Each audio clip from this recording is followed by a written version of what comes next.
Hello, I'm Rex Schildhouse, and because things on the internet seem to lose their date reference, today is Tuesday, October 4th, 2022.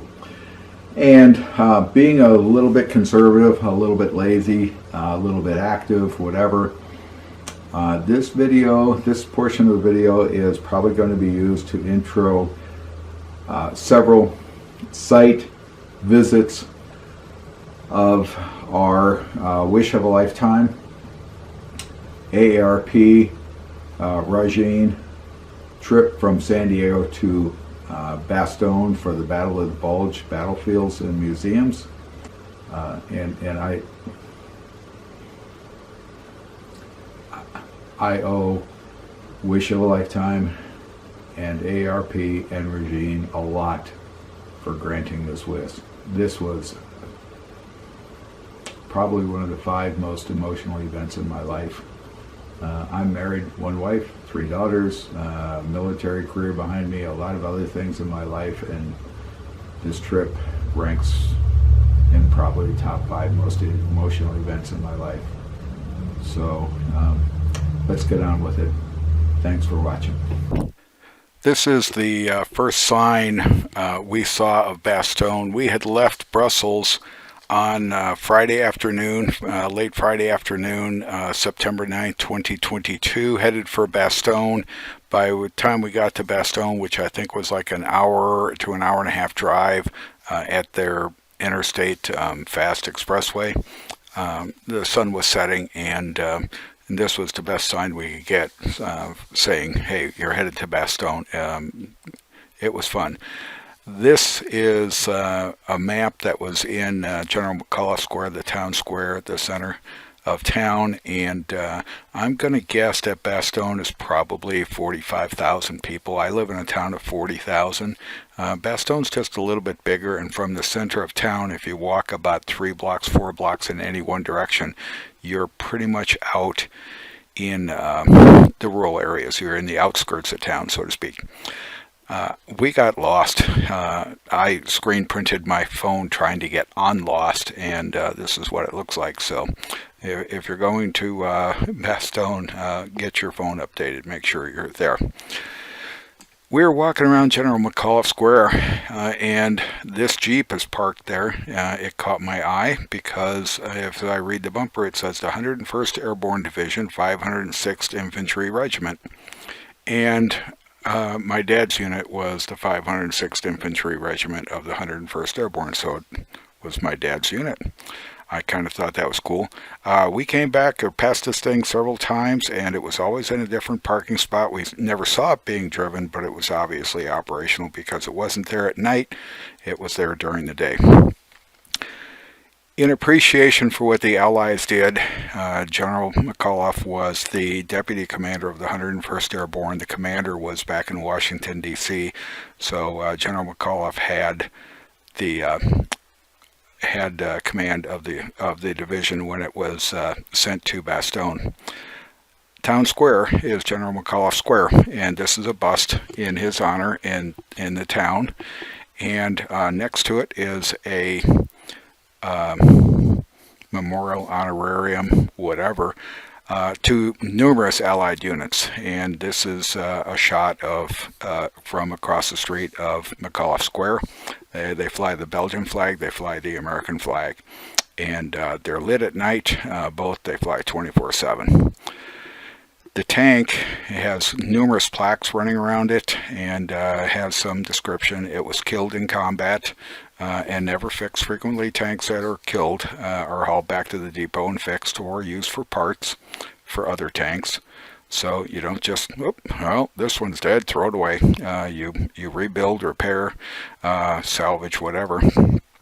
And the town of Bastogne works pretty hard on identifying and honoring all of the Allied units that fought in the Battle of the Bulge. So there's numerous plaques around this tank and around the town, stating who did what, where, when, how, why, and it kind of makes you feel really good. I think my dad would love it.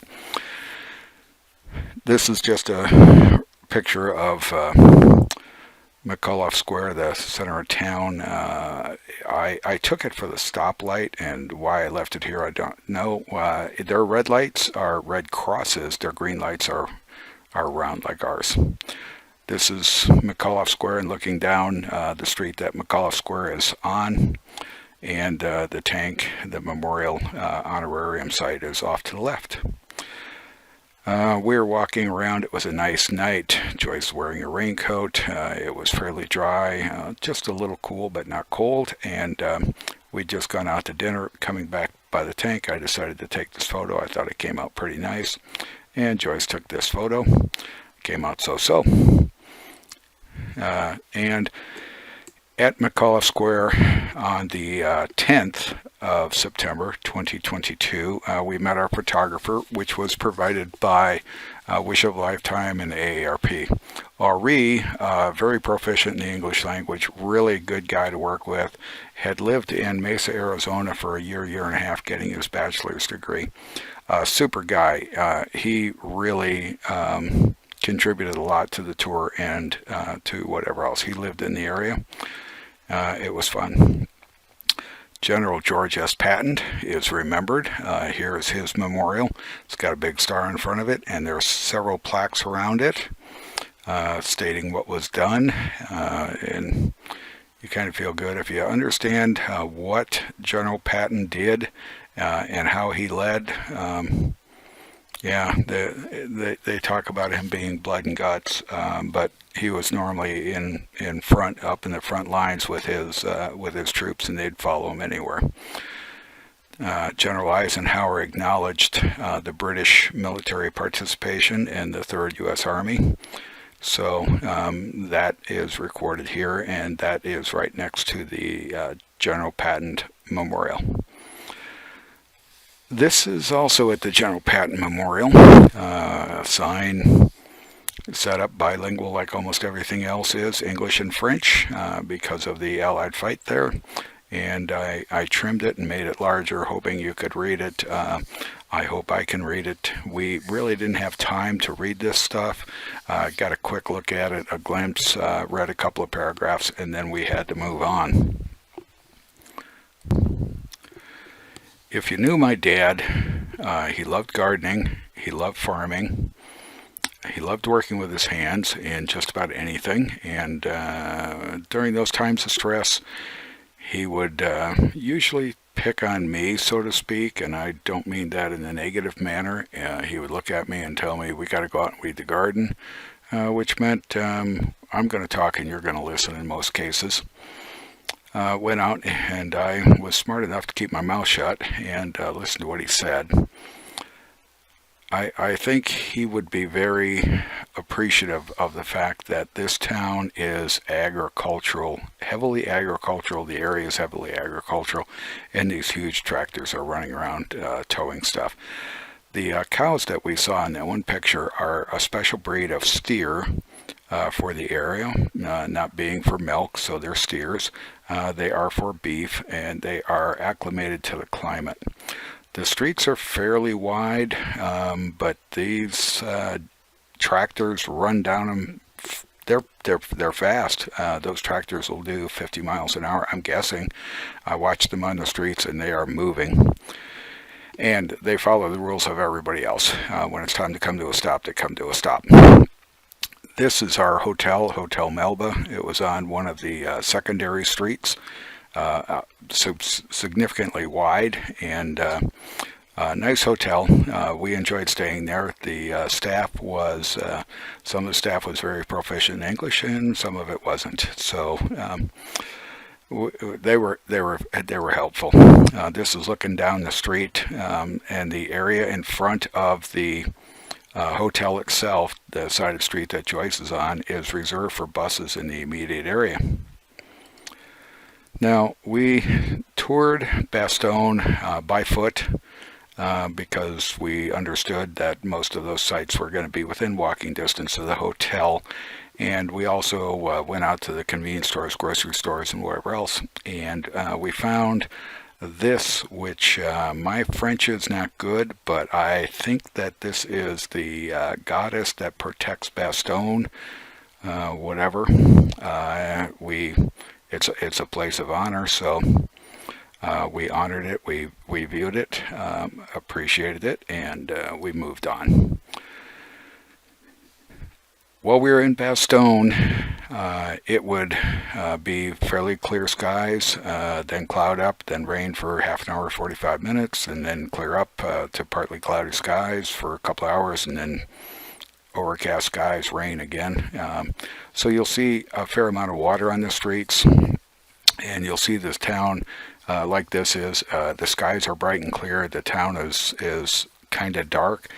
Because the sun is behind a cloud, so it's illuminating the sky, but it's not illuminating the ground. We were trying to navigate by shadows sometimes, and we couldn't do it because they weren't strong enough.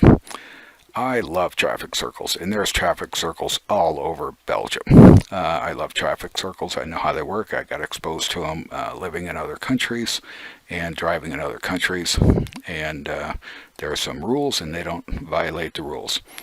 So this is a main road, 2 lanes. You can see the bike path off on the side, and we didn't see a whole lot of traffic running around. In Bastogne, in Brussels, yeah, there was a lot of traffic. This church was about 2 blocks away from our hotel. It was on the way to the 101st Airborne Museum. Very old, operational. It's still in use. There were people coming in and out of it, and whatever else, and just some more of the streets. What we learned about crosswalks in Belgium was when a pedestrian steps in the crosswalk, everybody stops. So we learned to step away from the crosswalks when we were trying to figure out where to go, what we wanted to do, because we would be trying to make up our mind at the curb and cars are stopped, and we didn't want to be the ugly Americans that we were, because we didn't know French, we didn't know the rules. So we learned to stay away from the crosswalks till we wanted to cross. And I love their signs. Their signs for cities and locations were big, and at night they were illuminated. It was kind of fun. We had a lot of fun just walking around the streets, totally safe, very clean, very orderly. People were nice, and if you got lost, you could ask, and probably 25% spoke English. So we got lost a number of times and got stuck, but yeah. And the restaurant that's in the right side of the corner that says cafe is Bistro Leo's. That's where we ate 2 meals. It was a great place, and it was nice. Here's one of the signs for somewhere where we were walking. Who knows what? Sometimes the street signs were up on posts because there were no buildings there. Throughout the town, you find references to the Battle of the Bulge, to the Allies, to the units that fought in the Battle of the Bulge. And this is a business building of some kind, not sure what one. And the flags they fly are from the various nations that fought in the Battle of the Bulge. So the American flag is there. And all these are U.S. military personnel that have their pictures up there. We kind of got lost more than once. What you see here, this blue square with white printing, is actually a street sign. That's a Belgium street sign. Now we're starting to get into dusk, and at dusk a lot of the street signs are illuminated, backlit, so it makes it really nice, really big. And you figure out where you're going. We didn't know that all the time, whatever. This is the main intersection coming into Bastogne. This is coming into the center of the town. Here's that street sign illuminated very nicely. We were walking to a convenience store, and I was just taking a picture of the road going up the hill, how cars park. We didn't understand the traffic rules, and we did get clued in. So the town gets bright as the sun sets. And here's another picture of McAuliffe Square, the center of town. The bust in the honorarium, the memorial, whatever, is in the center screen looking across. And as you walk around the square, there's numerous types of restaurants there. This is down the street. Bistro Leo's is where we ate 2 of our meals, and we'll cover those a bit later. Interesting place. The place next to it is also Leo's. It's the restaurant, I think it's called, Leo's Restaurant. And it's in a railroad car. It's actually what appears to be 2 railroad cars. Kind of fun. Some of the houses, some of the buildings, around one of the main streets in Bastogne. Don't ask me what the name is because I never figured it out. The pizzeria is in McAuliffe Square. A lot of restaurants around McAuliffe Square and numerous cuisines. Pick what you want. McAuliffe Square is colorful. Joyce was walking past a stop sign, international stop signs I don't think are octagon with white on red. I think there's something else, but they use octagon. I love street signs that are just curious and fun, so this one here says Rev L, whatever that stands for, whatever that means, but it's for your horse, for your bike, or if you're a hiker. There were 2 restaurants that we kind of giggled at. This one is Chinese, and that was kind of fun. And the restaurant next to it is something else that we can't read in the photo, but whatever. And then we found a Shanghai restaurant a little bit farther down the street, obviously earlier in the day. We ate one dinner in the Hotel Melba. I ordered fish. Rajin said, "You gotta eat the fish. It's known for the fish." Totally enjoyable. There was a salad that went with this and some other stuff. So this was the main course. It was very well done. Really enjoyed it. Joyce had some sort of steak of some kind that I couldn't have. So I went with the fish, not a problem. Bistro Leo's and the next door neighbor is owned by the same place. Is this Platts Brasserie, and it's actually I think made out of 2 railroad cars that were put together. Kind of cool. We didn't get reservations for it, and you need reservations, so we kind of missed out. But we went next door, and we had a whole lot of fun next door. On our second trip to Bistro Leo's, ordered something with a whole bunch of French words in it, and as everything, and their menu told you what contained gluten, what didn't, and I'm gluten intolerant and gluten allergic, and this was my dinner. It had the consistency of tuna fish and was cold, very tasty. I think what would have, not a negative comment, but if I would have had 2 slices of gluten-free bread, I think I would have made this a sandwich. And this is what Joyce got, some sort of ravioli. She said it was really good. She was enjoying it. A lot of cheese and a lot of sauce around the side of it. There were all sorts of posters and plaques around this hotel, the Bistro Leo's, all commemorative of the Battle of the Bulge. And I'm going to... One of the things that kind of caught us by surprise was the bottles of pop and the glasses. So I had ordered Sprite. This is about 4.5 to 5 ounces. The glass is extremely small, and the water came the same way. If you ask for water, you're going to get a bottle, not a problem. And our waitress, who was acceptable in English, she got the job done. Was very helpful. Was very concerned. Kept asking if we needed anything, whatever. And when I told her I wanted to take her picture, she just, okay, fine, have at. Almost missed one of the, this was the first dinner at Bistro Leo's. Our waiter was Matthew. very proficient in the English language, very helpful, and asked him what we should order, how we should order. He explained how the menu worked, and he recommended that I try this steak. And I said something along the lines of, Rajin wants us to order stuffed French, and he said, this is, you'll enjoy this. I said, okay, fine. Not really knowing what I ordered, and he says, and I said, well, I like it medium well. He says, you have to cook it yourself. I said, okay, I've done that before, but okay. He says, well, I'll keep you up. So when the meal is served, which had a salad that's not in this picture, it's a good sized chunk of steak, vegetables and whatever else. And as he sets it down, he says, do not touch this stone.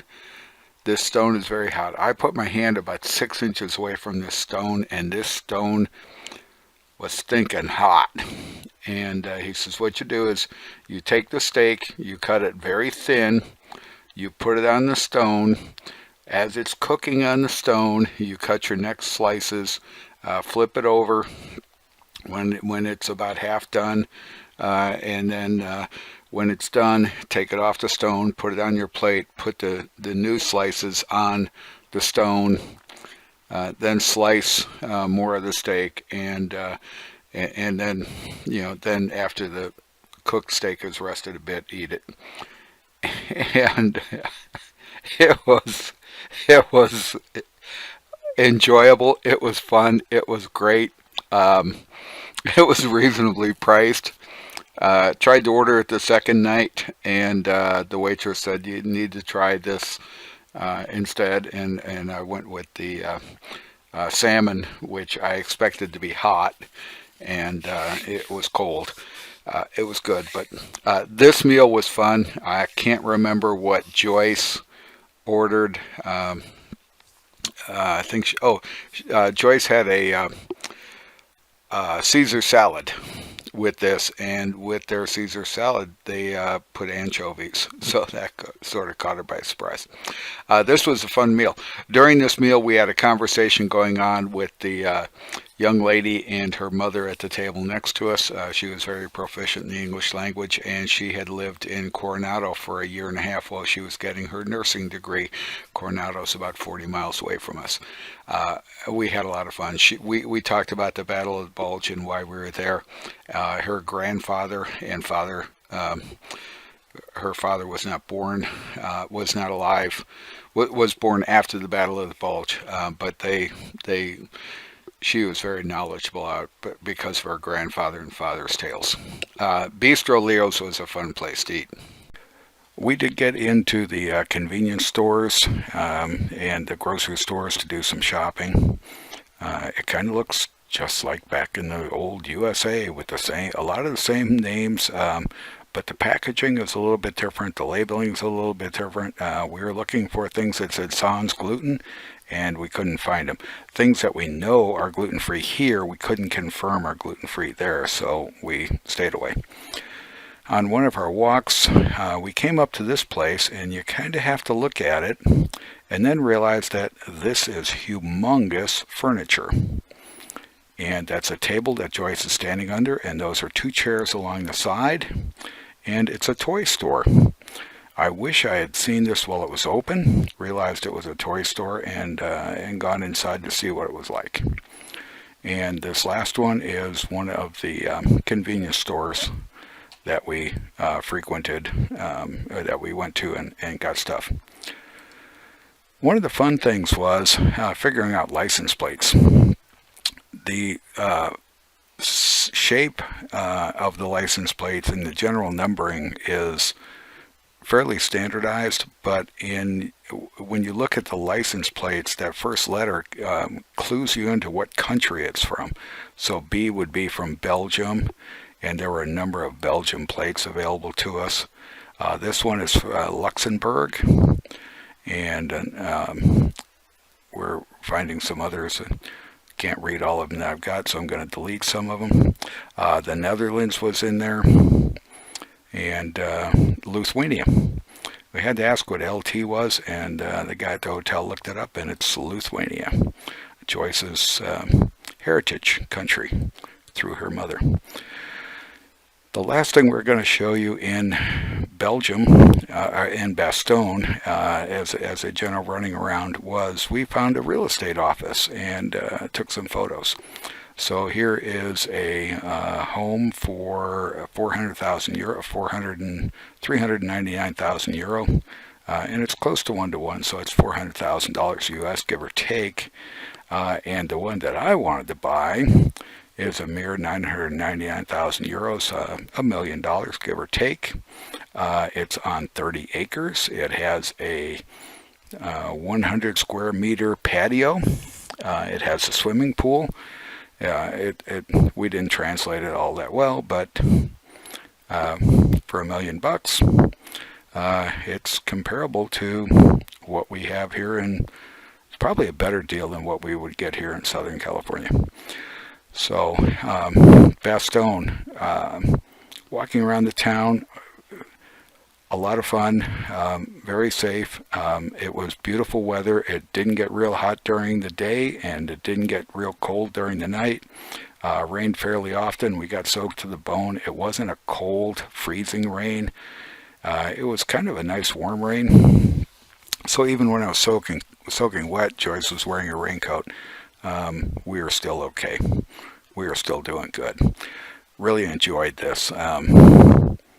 To say thanks to Wish of a Lifetime, AARP, and Regine for setting this up so I could go back and complete my dad's wish, which I will tell you, we talked to numerous people about why we were there while we were eating dinner, our waiters, our waitresses, the people at the hotel, our fellow diners, people at the exhibits that the places we visited, people that we met just walking around town, whatever. And we met a number of Americans that were also touring the area, both in Brussels and in Bastogne.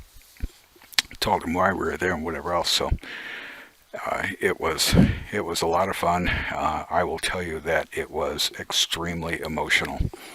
At the end of being in Bastogne for 3 days, we were physically and emotionally burned out.